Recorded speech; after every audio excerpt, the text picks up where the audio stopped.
जगत से संबंधित जो उत्सुकता होती है वो अत्यंत ही स्वल्प समय में, अत्यंत ही कम समय में पूरी हो जाती है।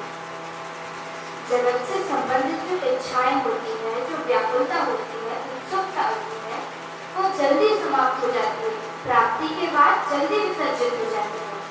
परंतु श्री ठाकुर जी से संबंधित जो उत्सुकता है वो कभी विसर्जित नहीं होती। जैसे कि आप कोई फिल्म को बार बार देखते हो तो आपको लगता है कि अरे इस वक्त क्या देखा, पर ना जाने आज से कितने साल पहले हमारे श्री ठाकुर जी का जन्म हुआ, कितनी बाल लीलाएं थी, पर जब हम आज उन बाल लीलाओं को सुनते हैं तो हमें ऐसा लगता है कि मतलब ऐसी आनंद की अनुभूति होती है कि जैसे वो कभी खत्म ही नहीं हुई, जैसे ठाकुर जी में गए ही नहीं। तो कबीरदास जी के चरित्र में आता है कि उन्हें बुलावा आया वैकुंठ से, पार्षद आए भगवान के और कहने लगे कि चलिए आपकी पृथ्वी की यात्रा पूरी हो गई, अब आप चलिए हमारे साथ। तो फिर कबीरदास जी उन्हें कहा, पार्षदों ने कहा वैकुंठ चलिए हमारे साथ, आपकी पृथ्वी की यात्रा करने की यात्रा पूरी हो गई।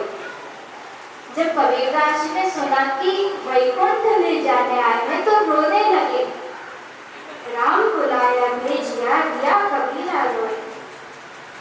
लोगों को लगा कि मृत्यु होती तो सभी होते हैं, परंतु संसारी रोए, कोई साधारण लोग रोए तो ठीक है, हाँ समझ में आती है कि हाँ ये कोई दुख है इसका इसलिए रो रहा है, परंतु भगवान का इतना बड़ा दुख क्यों हो रहा है। हमने तो सुना है कि भगवान के भक्त मृत्यु से नहीं डरते, फिर ये क्यों रो रहा है, अभी भी ये माया में ही लिप्त है। तभी एक भक्त ने कहा कि क्योंकि भक्त ही भक्त की पीड़ा को समझ सकता है, एक भक्त ही भक्त को समझ सकता है, संसारी क्या समझेगा। तो एक भक्त ने आकर के कहा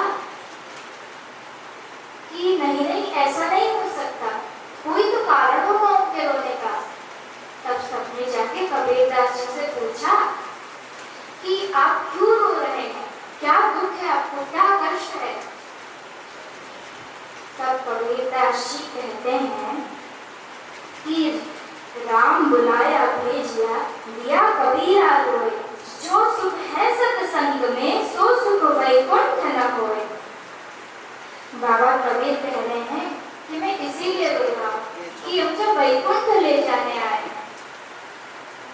जो सुख है सत्संग में सो वैकुंठ न होए। वो सुख वैकुंठ में कहा, जो आपके सत्संग में है, आपकी हरि चर्चा में है, आपके नाम गुणगान में है, वो सुख वैकुंठ में भी नहीं जो सुख आपके सत्संग में। तो आइए आज हम भी श्री ठाकुर जी के रसमय